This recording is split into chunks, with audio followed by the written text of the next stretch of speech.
الحمد لله نحمده ونستعينه ونستغفره ونؤمن به ونتوكل عليه ونعوذ بالله من شرور أنفسنا ومن سيئات أعمالنا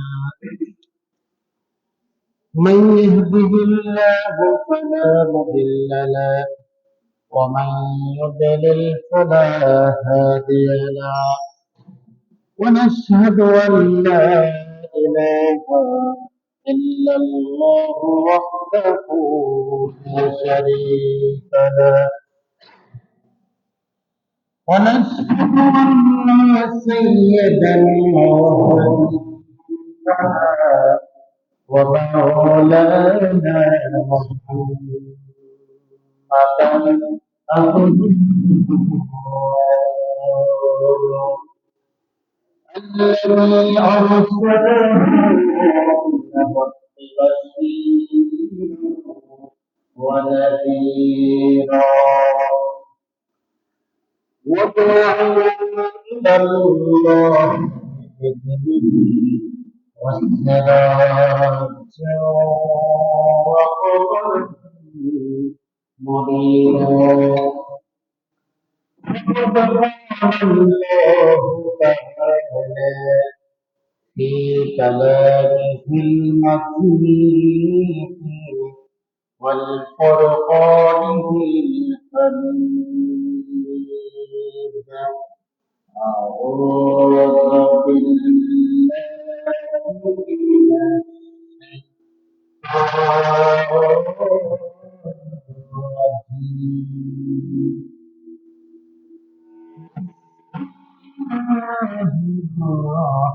الرحمن الرحيم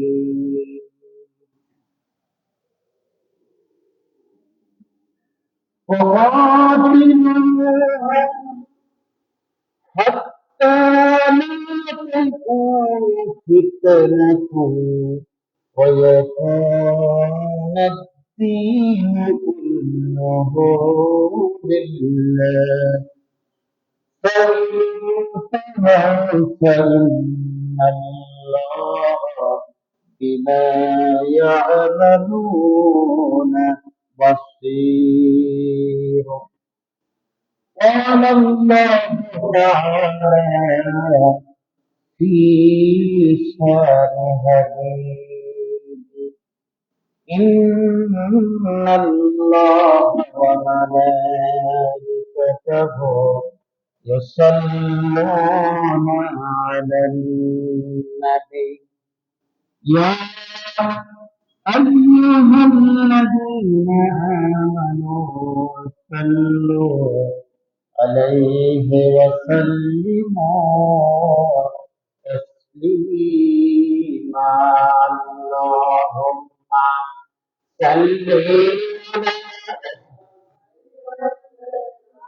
مولانا محمد وعلى آل سيدنا مولانا محمد بلغ الله بكماله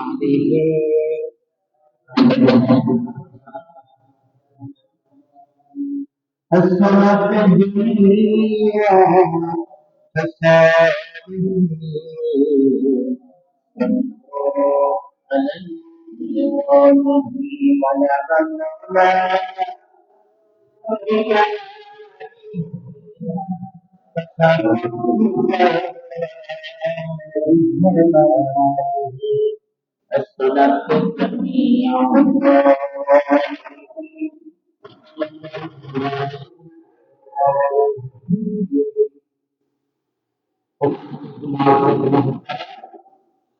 হাজারাত উলামা ইকরাম সম্মানিত মুসলিম ভাইরা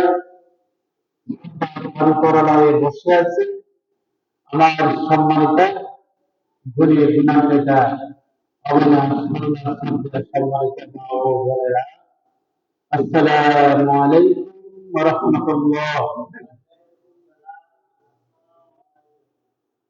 মহান আল্লাহর শানে শুকর যে আল্লাহ রাব্বুল আলামিন আল্লাহর শত শত গোলাম থেকে যাচাই বাছাই করে মুষ্টিমেয় কয়েকজন লোককে আল্লাহর ঘর মসজিদে বাইতুল্লাহে আসার এবং বসার তৌফিক দিয়েছেন। আমরা কালেমাতুশ শুকর আদায় করে নিয়ে আলহামদুলিল্লাহ দুরূদ সালাম প্রেরণ করে মানবতার মুক্তির দোয়া আখায়ের মদিনা বিশ্বনবী জনাবে মুহাম্মদুর রাসূলুল্লাহ সাল্লাল্লাহু আলাইহি ওয়াসাল্লাম। সম্মানিত হাজিরিন, সম্মানিত মুসলিম ভাইরা, আমি মহাগ্রন্থ আল কোরআনের ৮ম সূরা সূরাতুল আনফাল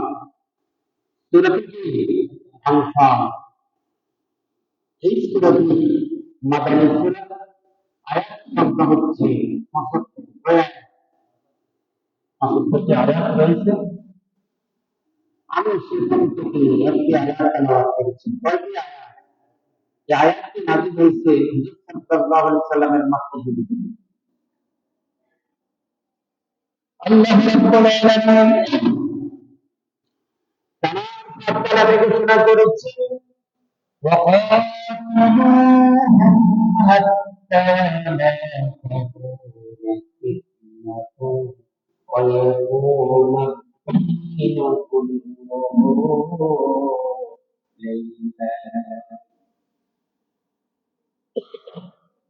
তোমরা তাদের সংগ্রাম লড়াই করো সেই পর্যন্ত যতক্ষণ না সম্পূর্ণ রূপে পৃথিবী থেকে ফিতনা দূরীভূত হয়ে যায়। ততক্ষণ পর্যন্ত তোমরা সংগ্রাম করো, লড়াই করো সেই পর্যন্ত ويكون الدين كله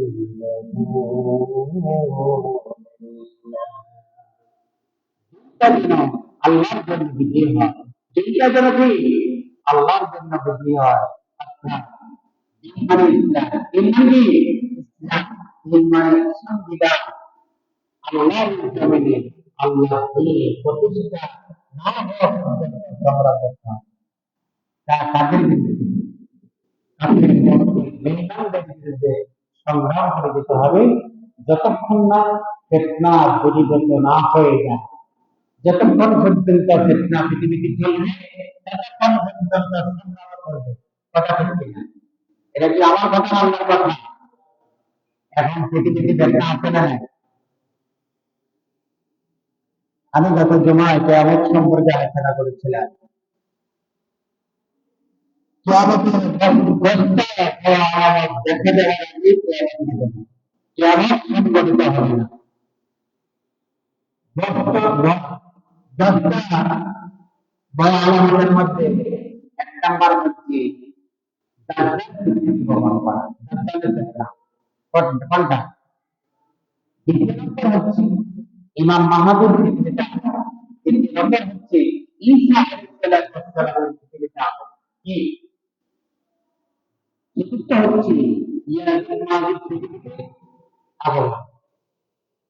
পঞ্চম নম্বর হচ্ছে জমিন থেকে একটা জীব বায়ু হবে, সে মানসিক কথাবার্তা বলবে, মানুষও তার কথা বুঝতে পারবে, আর ওই ধরনের মানুষের কথা বুঝতে, সেটাকে কি বলা হয়? ডাক বাসন আরব। ডাক বাসন কি আরব, যার বর্ণনা সূরাতুন নাহলের মধ্যে রয়েছে। আসলে পৃথিবীতে বর্তমান ফিতনা আছে না? আছে না? আলেমদের বিপক্ষে উল্লেখ করে তারা ফিতনা দেয়। আলেমদের নির্ভর মূর্খ লোকেরা করেন কি এলাকাতে সেটা মনে হয় না? আছে না? আবার দোকানে বসে বসে ফতুয়া দেয়, দোকানে বসে বসে আমরা কি করে ফতুয়া দেয়। আবার আলেমদের ভিতরে মতানক্য আছে না? একজনের আল্লাহ আকবার করে নারীর রসে হাত রাখতে হবে একজনে, আরেক বেলাকে বুকের উপরে হাত রাখতে হবে, আরেক বেলাকে কি বুকের উপরে হাত রাখতে হবে, আরেক বেলাকে ফরজ সালাতের পরে মুনাজাত করতে হবে, আরেক বেলাকে মুনাজাত বিদা, আরেক বেলা বিদা মুনাজাত বিদা। এই সমস্ত ফতোয়া দিতে দিতে দিতে দিতে একটা এমন আমি ছড়িয়ে পড়েছি, মনটা শেষ করে দিয়েছি, মনটা কোনো খবর নেই আসেনি। এছাড়া বললাম আমার আল্লাহ রব্বুল আলামিন ঘোষণা করেছেন وقاتلوهم حتى لا تكون فتنة ويكون الدين كله لله। সংগ্রাম করে লড়াই করে সেই পর্যন্ত যতক্ষণ না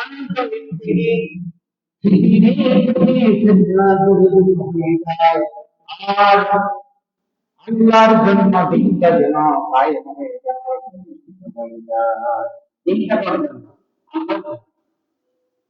আল্লাহর দেখে আল্লাহর দিন কায়েমের জন্য প্রাণ করতে হবে, দিন কায়েমের চেষ্টা করা সকল বড়দের বড় বড় সকল কি বড় বড় আপনাকে কালকে আমাদের দিন জিজ্ঞাসাবাদ করা হবে, আমার ভাবনা আমার বিধানকে বাস্তবায়ন করার জন্য তুমি কিসের যাবে, যদি চেষ্টা না করেন জবাব দিতে হবে, চেষ্টা না দিলে কি এটা কি আল্লাহর বিধান, এটা কার বিধান, আল্লাহর বিধান, আল্লাহর বিধানের মানা কি নকল না করা। আচ্ছা এই শ্রদ্ধা সম্পর্কে কিন্তু আমি আলোচনা করি, এক মাস তোমার আলোচনা করি শ্রদ্ধা সম্পর্কে আলোচনা করি, শ্রদ্ধা সম্পর্কে এত বিমত ব্যাপক আলোচনা রয়েছে, কিন্তু আদম সন্তানের জন্য শ্রদ্ধা হবে দাজ্জাল, দাজ্জালের জন্য আর দাজ্জাল তার জন্ম হয়ে গেছে, দাজ্জাল পৃথিবীতে তার কি হয়ে গেছে, জন্ম হয়ে গেছে, তার বাস্তব প্রমাণ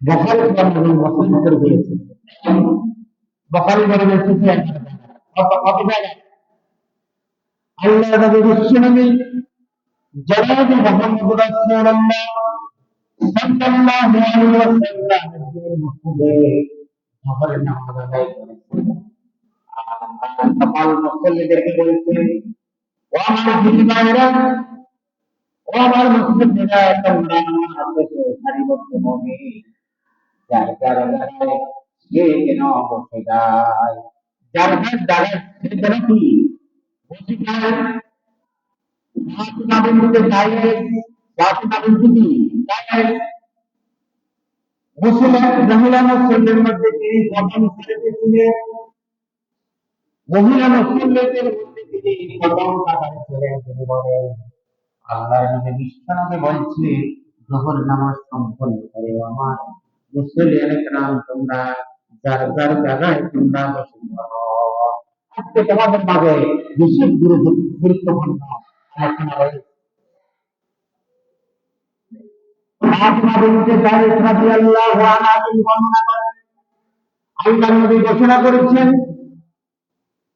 তামিমের দাড়ি রাদিয়াল্লাহু আনহু, তামিমের দাড়ি রাদিয়াল্লাহু আনহু তিনি আমাকে বলেছিলেন তিনি লাঘব এবং বিধান গোত্রের 30 জন লোক নিয়ে সাগর ভ্রমণে তিনি রওনা হয়ে গেছিলেন, কয়জন লোক লাঘব এবং বিধান গোত্রের 30 জন লোক নিয়ে সাগর ভ্রমণে বের হয়েছিলেন, তারা বের হওয়ার পরে তাদেরকে ঘূর্ণিঝড়ে আক্রান্ত করলো, তাদেরকে কি করলো ঘূর্ণিঝড়ে বসলো, তৎকালীন সময় ইঞ্জিন চালিত কোনো পথ ছিল না, নৌকা ছিল না, বাজারে ফলারস ছিল, বাজার যেতে দিলে নৌকা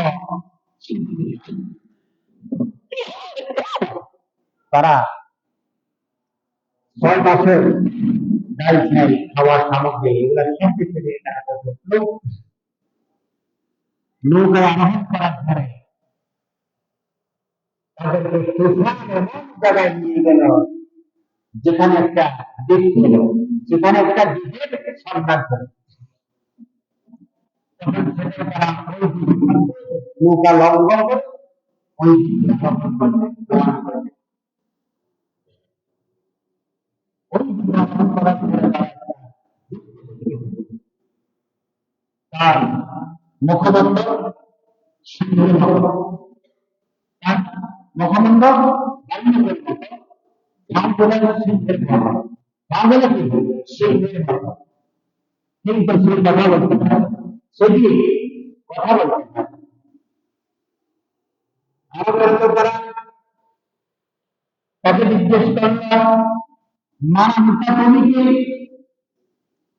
সার্বিক উত্তর দিল, আনা জাসসাসাতুন, আনা জাসসাসাতুন, আমার নাম জাসসাসা, অর্থাৎ এখানে নিরাপত্তার দায়িত্ব আমার। জাসসাসা তাদেরকে জিজ্ঞাসা করলো, তোমরা কারা?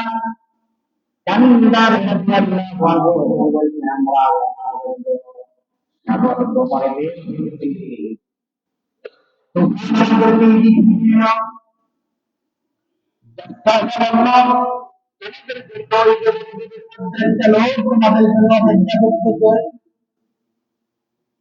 তামিমদার রাদিয়াল্লাহু আনহু সেখানে গেলে দেখতেন বিশাল আকৃতির একটা মানুষ।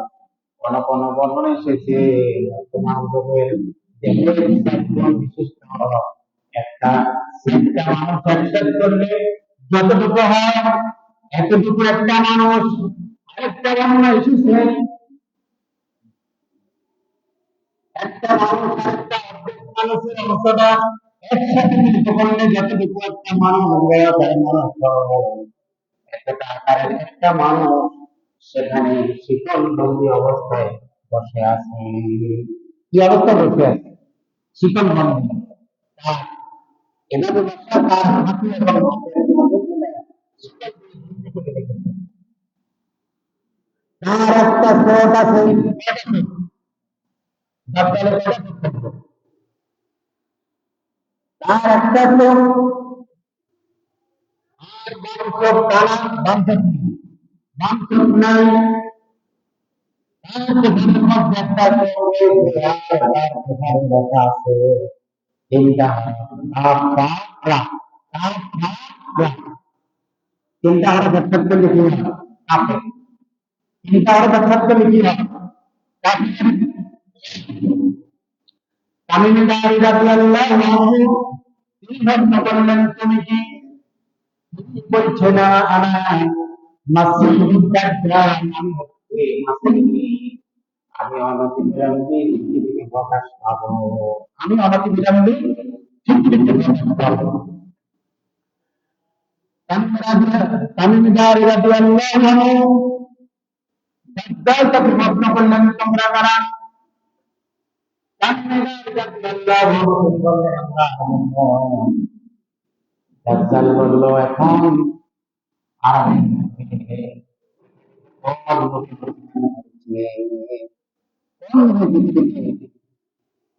কোন নবীর পৃথিবীতে আবির্ভাব হয়েছে? তিনি বলছেন বিশ্বনবী জনাব মুহাম্মদ রাসূলুল্লাহ সাল্লাল্লাহু আলাইহি ওয়াসাল্লাম, আখির জামানার নবী। দাজ্জাল বলল, তার হাতে তোমরা বায়াত গ্রহণ করেছো? তামিমদার রাদিয়াল্লাহু আনহু তিনি বললেন, আমরা আখির জামানার নবীর উপরে আমরা বায়াত গ্রহণ করেছি, অর্থাৎ নবী সরকারকে আমরা মেনে নিয়েছি, আমরা তার ধর্মের উপরে ঈমান আনয়ন করেছি, আমরা ইসলাম ধর্ম গ্রহণ করেছি। তোমরা ভালো কাজ করেছো। দাজ্জাল বলল, আমি যখন পৃথিবীতে প্রকাশ পাব তখন বাইসালের চতুর্পাশে ভিতর থাকবে না, কি থাকবে? বাইসাল কোথায়? অর্থাৎ সিরিয়ার পূর্ব দক্ষিণে, যেখান থেকে হযরত ঈসা আলাইহিস সালাতু ওয়াস সালামকে আল্লাহ রাব্বুল আলামিন চতুর্থ আসমানে নিয়ে গেছে। কোথা? সেটার নাম হচ্ছে বাইসাল। সেটার নাম কি? গুগলে সার্চ করে দেখবেন বাইসাল কোথায় অবস্থিত। দাজ্জাল বললাম যখন পৃথিবীতে প্রকাশ পাবো, বাইসালের খেজুর গাছে কোথাও থাকবে না, তামিমে দাঁড়ি রাদিয়াল্লাহু আনহু প্রশ্ন করলো, এখন কি খেজুর গাছে বাইসানের খেজুর গাছে কি এখন খেজুর আছে? তামিমে দাঁড়ি রাদিয়াল্লাহু আনহু বলছে, আবে সাইদে খেজুর এখন ফসল ফলন খুবই কম। ফসল কি একদম। দাজ্জাল বলল, জোগাড়ি কি বাকি আছে?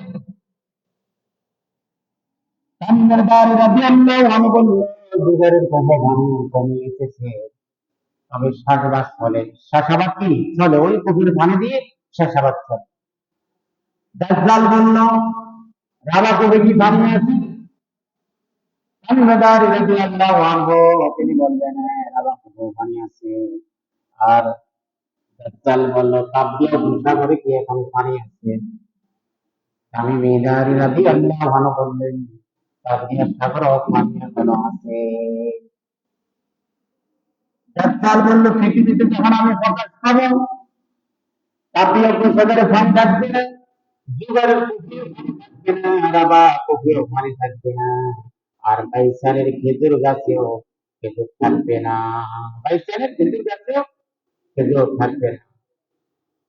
এখন গুগলে সার্চ করে বোঝা যায়, পর্যটক যারা তারা দেখলো তাপিয়া উপসাগরের পানি ইসরায়েলের লোকেরা সারাদিন সেচের পানি দিয়ে তারা মোটা মোটা ফ্ল্যাট ব্যবহার করে চাষাবাদের জন্য তাপিয়া উপসাগরের পানি তারা নিয়ে যায়। মুসলমানদের কিন্তু পানি ব্যবহার করতে দেওয়া হয় না। আর যে জরাকাশ জর্ডানের পাশে যে উত্তরে এসে যেটাকে জরাকুব বলা হয়, অর্থাৎ হযরতে লূত আলাইহিস সালাম আল্লাহর নির্দেশে যখন নিনুয়া থেকে হিজরত করে ফিলিস্তিনে অবস্থান করেছেন, তখন তার সাথে তার দুই মেয়ে ছিল। কয় মেয়ে ছিল? একজনের নাম ছিল যারা, আর একজনের নাম ছিল রাবা। যারা যখন লূত সাগর যেটা বলা হয় তাকে মৃত সাগর বলা হয়, এই মৃত সাগরের কাছে যখন আসছেন, তখন লূত আলাইহিস সালামের ছোট মেয়েটার মৃত্যুবরণ করেছেন, ইন্তেকাল করেছেন। তখন লূত আলাইহিস সালাম সেখানে একটা পুকুর ছিল, ওই পুকুরের ধারে তার মেয়েটাকে সেখানে দাফন করা হয়েছে। যার কারণ পৃথিবীর সাক্ষী আজও আছে, তার ওই মেয়ের নামে ওই পুকুরটা এখনো বিদ্যমান। ওই পুকুরটা এখনো বিদ্যমান। ওই পুকুরটার নাম জারাকো। আর তার আয়োজক ছিলেন তিনি তার বড় মেয়েটার মৃত্যু হয়েছে, ওই মেয়েটাকে সেখানে দাফন করা হয়েছে। সেখানে একটা পুকুর আছে, সেই পুকুরের নাম রাবাহ। দাজ্জাল বলল, আমি পৃথিবীতে যখন প্রকাশ পাবো, যারা কোথাও পানি থাকবে না, রাবা কোথাও পানি থাকবে না। আপনি অভিসাগর কোথায়? জর্ডান ফিলিস্তাইন কোনটা মিলায়? তাবরিয়া ভূসাগরে কখনো পানি থাকবে না। এখন পর্যটকরা বলতেছে, রাবাকে বহু পানি শুকিয়ে গেছে, জরাকে বহু পানি শুকিয়ে আসছে। আর তাবরিয়া ভূসাগরে পানি শুকিয়ে গেছে, যেহেতু যুদ্ধের দামাদল বাড়তেছে। যুদ্ধের পরে পৃথিবীতে এবং মাহাদের আগমন। পৃথিবীতে কি যুদ্ধের সাথে সাথে পরই ইমাম মাহাদির আগমন। ইমাম মাহাদি শাসন করবে পৃথিবীতে কয় বছর? অজানা বিষয়গুলো আপনাদেরকে আজকে জানানোর জন্য আমার আজকের এই আলোচনা।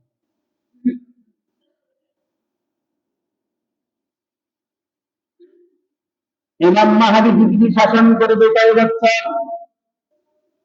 9 বছর। তার 6 বছর শাসনামলে দাজ্জাল পৃথিবীতে অবস্থান করবে। দাজ্জাল যেদিন পৃথিবীতে আসবে, সেদিন সূর্যটা স্থির হয়ে থাকবে। তার প্রথম দিন হবে 1 বছরের সমান। কত বছর? দাজ্জাল যেদিন পৃথিবীতে আসবে, পৃথিবীর এমন কোন জায়গা বাদ থাকবে না সে ভ্রমণ করতে পারবে। আল্লাহ রাব্বুল আলামিন তার হাতে এমন ক্ষমতা দিবেন, আকাশ থেকে পৃথিবীতে অবস্থান করতে পারবেন। বাগানে তিনি ধোঁয়া দিতে পারবেন, ডান হাতে বেহেশত দেখাবেন, বাম হাতে দোজখ দেখাবেন। তার পিছনে কি ক্ষমতা আছে দেখাবেন, মানুষের ইমান ধারণ করার জন্য তাকে আল্লাহ রাব্বুল আলামিন ইমানদারদেরকে পরীক্ষা করার জন্য তাকে শক্তি সমাধান করা হবে। তার প্রথম দিনটা হবে কি? 1 বছরের সমান। কত বছর? দ্বিতীয় দিনটা হবে 1 মাসের সমান। তৃতীয় দিনটা হবে 1 সপ্তাহের সমান। চতুর্থ দিনটা আগের মতো দিনটা হয়ে যাবে 24 ঘন্টার দিন। এভাবে দিনটা চলতে থাকবে। দাজ্জাল পৃথিবীতে অবস্থান করবে কয়দিন? 40 দিন। কয়দিন? 40। এই দাজ্জালকে হত্যা করার জন্য আল্লাহ রাব্বুল আলামিন চতুর্থ আসমান থেকে ঈসা আলাইহিস সালাতু ওয়াস সালামকে পৃথিবীতে প্রেরণ করবেন। কতদিন? যখন ফজর নামাজের জন্য মুসল্লিদের কাতারবন্দী হবেন দামেস্কের সে সে মসজিদ, সিরিয়ার যে দামেস্কের সাদা গম্বুজওয়ালা মসজিদ, ওসমানী খেলাফত দ্বারা ওই মসজিদটা নির্মাণ করেছিলেন। ওই মসজিদের গম্বুজে হযরত ঈসা আলাইহিস সালাতু ওয়াস সালাম দুইজন ফেরেশতার কাঁধের উপরে ভর করে ওই গম্বুজে অবস্থান করবেন আর বলবেন সুন্নাতুন সুন্নাতুন, আমার জন্য শিয়ানা হক। তখন মুসল্লিরা বলতে পারবে আমাদের নেতা ঈসা আলাইহিস সালাম চতুর্থ আসমান থেকে এসেছে, তারা বুঝতে পারবে। তখন তারা শুনে আসবেন হযরত ঈসা আলাইহিস সালামের গায়ে একটা নেক কালারের সাবিত থাকবে, তার মাথায় বাপরি ফুল থাকবে। তার মাথায় কি থাকবে? বাপরি ফুল থাকবে। সে যেন সবেমাত্র গোসল করে চতুর্থ আসমান থেকে পৃথিবীতে এসেছে, তার ফুল থেকে টপ টপ করে পানি ফোঁটা পড়তে থাকবে। এমন সময় এর আগে ইমাম মাহাদির পিছনে নামাজ পড়ার জন্য মুসল্লিরা একমত দিবেন। কি দিবেন? একমত দিবেন। ইমাম মাহাদি ঈসা আলাইহিস সালামকে চিনতে পারবে। তিনি বলবেন যে ইমামতি আপনি করেন। ঈসা আলাইহিস সালাম বলবেন যার পিছনে নামাজ পড়ার জন্য মুসল্লিরা একমত দিয়েছে তার পিছনে আজকে নামাজ পড়া হবে। তখন ইমাম মাহাদিকে ইমাম বানিয়ে হযরত ঈসা আলাইহিস সালাম মুক্তাদি হয়ে ফজর নামাজ সম্পন্ন করেন। ফজর নামাজ সম্পন্ন করার পরে ঈসা আলাইহিস সালাম চতুর্দিকে বাড়ি বৃষ্টি করবেন। সেদিন 70,000 ইহুদিরা লবণে পানি দিলে যেভাবে চলে যায়, ইহুদিরা সেদিন বলতে থাকবে আর দাজ্জালকে হত্যা করার জন্য কিছু দিকে তরবারি ধাওয়া করবে। দাজ্জাল মক্কা মদিনায় প্রবেশ করতে পারবে না, সারা পৃথিবীতে প্রবেশ করতে পারবে। তখন মক্কা মদিনার গেট দিয়ে সে কি করবে? মক্কা মদিনায় প্রবেশ করার জন্য চেষ্টা করবে। ফেরেশতারা তলোয়ার নিয়ে দাজ্জালকে আক্রমণ করবে। তখন লুদ্দা নামক যে গেটটি ইহুদিরা নির্মাণ করেছে বেসামরিক বিমান ঘাটে, সেখানে আসি হযরত ঈসা আলাইহিস সালাম দাজ্জালকে হত্যা করবে। দাজ্জাল ইমানদারদেরকে ঈমান হরণ করার জন্য সে বেহেশত দেখাবে। তার ডান হাতে কি থাকবে? বেহেশত, বাম হাতে দোজখ। কোন ব্যক্তি যদি ঈমান হারা হয়ে তার বেহেশতে প্রবেশ করার জন্য যদি ঈমান গ্রহণ করে সে জাহান্নামে যাবে। ঈমান গ্রহণ করার জন্য কি? যখন সে ঈমান হারা হয়ে দাজ্জালের উপরে ঈমান আনয়ন করবে তখন সে জাহান্নামে যাবে। দাজ্জাল একটা ছেলেকে হত্যা করবে। দাজ্জাল সর্বশেষ যে ছেলেটাকে হত্যা করবে সেই ছেলেটা ফিলিস্তিনে জন্মগ্রহণ করবে। তাকে হত্যা করার পরে তাকে আবার জীবিত নেওয়া হবে। দ্বিতীয় খারাপ দুইটা সন্তানকে তার মা বাবার চেহারার আকৃতি ধারণ করে তার সামনে অভিবেশন করা হবে, অভিযোগ করা হবে। তখন তাকে বলা হবে এ হচ্ছে তোমার মা, এই হচ্ছে তোমার বাবা। যদি তুমি ঈমান গ্রহণ করো তাহলে তোমাকে আর হত্যা করা হবে। ওই ছেলেটা বলবে এরা আমার মাও নয় বাবাও নয়। দ্বিতীয় সন্তান বলবে যে আমরা তোমার মা, আমরা তোমার কি বাবা। তখন ওই সন্তানটা বলবে, ওই ইমানদার সন্তানটা বলবে তোমরা আমার বাবাও নয়, তোমরা আমার মাও নয়, তোমরা হচ্ছে শয়তান। তোমরা হচ্ছে কি? শয়তান। তাকে হত্যা করার জন্য চেষ্টা করে। আল্লাহ রাব্বুল আলামিন তার গলাটাকে তামা দিয়ে মরিয়ে দিবে, দাজ্জাল যতই চেষ্টা করবে এই সন্তানটাকে হত্যা করতে পারবে। দাজ্জাল যতই চেষ্টা করবে এই সন্তানটাকে হত্যা করতে পারবে না। ইতিহাস সাক্ষ্য দিয়ে ফিলিস্তিনের একটা ছেলে জন্মগ্রহণ করেছে। ফিলিস্তিনের বিশিষ্ট একটা সাহেব সেখান তার গাড়ি নিয়ে যখন বাড়ি থেকে বের হয়েছে, এমন সময় দেখলেন যে পথের মধ্যে একজন বুড়িমা তার সন্তান প্রসবজনিত তার মেয়েটাকে নিয়ে রাস্তার পাশে থেকে বসে আছে। আর ঈসা বাবার কাছে সাহায্যের জন্য এগিয়ে এসেছেন যে আমার মেয়েটা ডেলিভারি সন্নিকট, আমার মেয়েটাকে হাসপাতালে নিয়ে যাওয়া হোক, আপনি যদি সাহায্য করেন আপনার গাড়ি দিয়ে আমার মেয়েটাকে, তাহলে আমি বড় উপকৃত হব। তখন ওই মহিলাটাকে ডেলিভারি আসন্ন মহিলাটাকে হাসপাতালে ভর্তি করানোর মধ্যে তার একটা ছেলে জন্মগ্রহণ করেছে। এই বাদন তার গাড়িতে করে আবার সন্তানটাকে তার মাথা পর্যন্ত পৌঁছিয়ে দিল। জন্মের 8 ঘন্টা পরে ওই ছেলেটা কথা বলছে, আসসালামু আলাইকুম ওয়া রাহমাতুল্লাহ, দাজ্জাল পৃথিবীতে এসে গেছে, অনতিবিলম্বে পৃথিবীতে প্রকাশ পাবে। দাজ্জাল প্রথমে আমাকে হত্যা করবে, দাজ্জাল প্রথমে আমাকে হত্যা করবে। হাদিসের ভাষ্যাংশ অনুযায়ী ওই ছেলে যখন যুবক ভক্ত হবে, যৌবন ভক্ত হবে, উচ্চ বয়সে গর্ভবতী সন্তানেরা যৌবন ভক্ত হয়, ওই ছেলেটার বয়স যখন বয়স সঠিক বয়স উপনীত হবে তখন পৃথিবীতে দাজ্জালের আবির্ভাব হবে। আর এই পৃথিবী বিশ্বের তৃতীয় যুদ্ধ আরম্ভ হয়ে যাবে। তবে বিশ্বের তৃতীয় যুদ্ধের লক্ষণ পাওয়া যাচ্ছে। আমেরিকা যদি এই কথা বলে সেই কথা তারা কাজে পরিণত করে না, তারা তার বিপরীত কাজ করে। বর্তমান প্রেসিডেন্ট ডোনাল্ড ট্রাম্প প্রথমে ক্ষমতা গ্রহণ করার পরে বাংলাদেশে হিন্দুদের উপরে মুসলমান নাকি নির্যাতন করছে, তার কারণে মেসেজ দিচ্ছে। আসলে কি সত্য কথা? আসলে সম্পূর্ণ রূপে মিথ্যা কথা।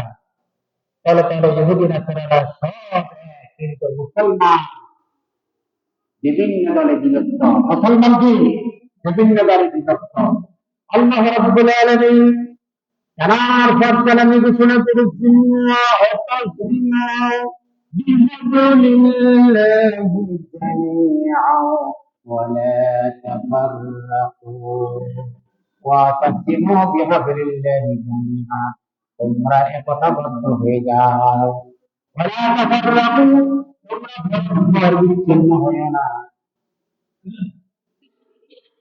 কথা আল্লাহর কথা। এই আল্লাহ রাব্বুল আলামিন ঈমানদারদেরকে লক্ষ্য করে ঘোষণা করেছেন, আইয়ুহাল্লাযীনা আমানু দুখুলু ফিস-সিলমি কাফা ওয়া লা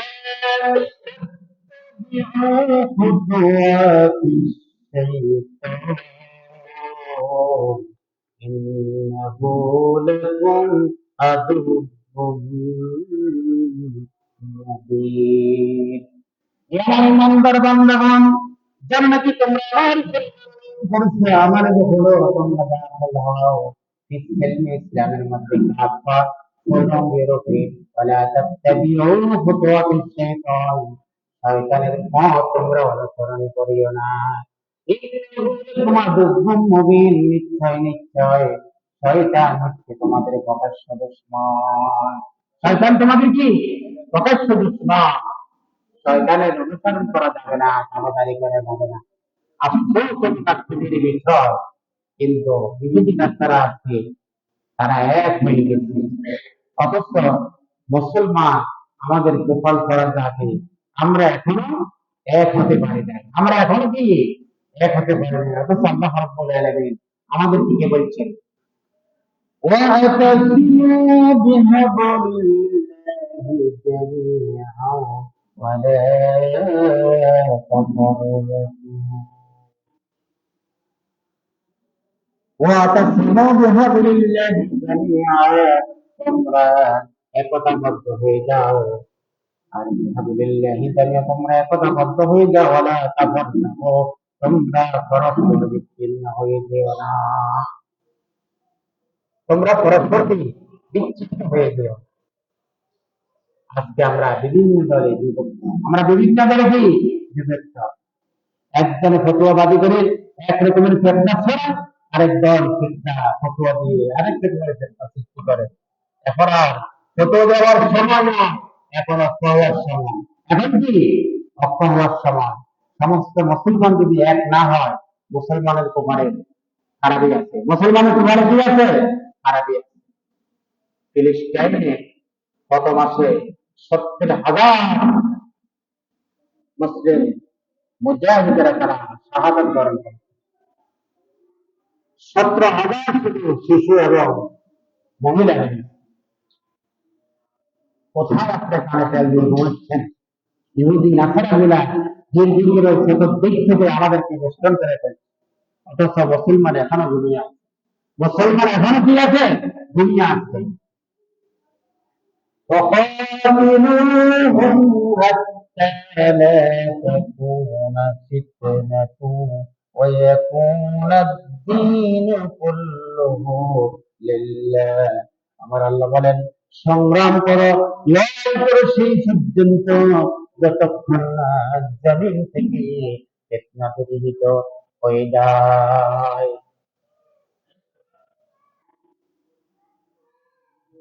ويكون الدين لله। আর আল্লাহর দ্বীন, আল্লাহর সংবিধান যেন আল্লাহর জন্য বিজয় হয়, সেটি আমাদের কোনো খবর নাই। আমরা শুধু ফতুয়াবাদী করি, আমরা শুধু কি করি, ফতুয়াবাদী করি।